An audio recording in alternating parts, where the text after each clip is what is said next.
Volume बढ़ेगा। अपन जो बोलेंगा सुन मेरे भाई वही तो करना पड़ेगा। Don't worry boss. बिस्की पे बिस्की चढ़ेगा, डीजे का वॉल्यूम बढ़ेगा। अपन जो बोलेंगा सुन मेरे भाई वही तो करना पड़ेगा।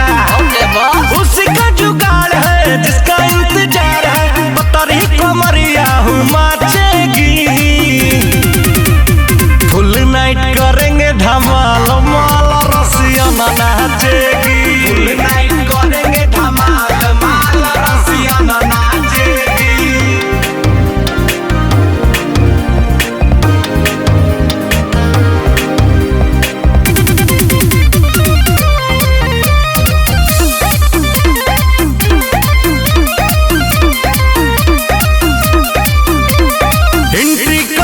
काला थार से बियर लाएंगे बियर बार से।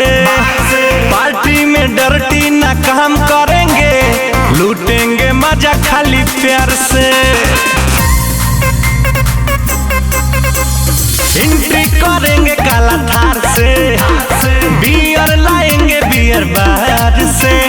पार्टी में डर्टी ना काम करेंगे, लूटेंगे मजा खाली प्यार से। खुशी का बहार है सभे तैयार है, पूरा ग्राउंड खाचेगी। फुल नाइट करेंगे धमाल माल रसिया नाचेगी। फुल नाइट करेंगे धमाल माल रसिया नाचेगी।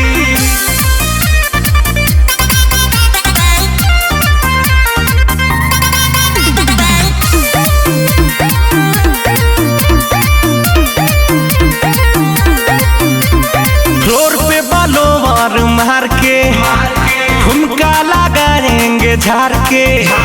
नोटों की गड्डी की होगी रे बारिश, रख देंगे गर्दा का बार के।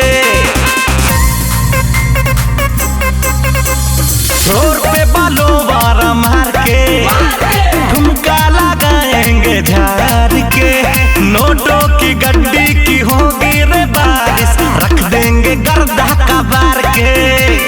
बड़ी रसदार है गरम बाजार है, देसी मर्द से ना बात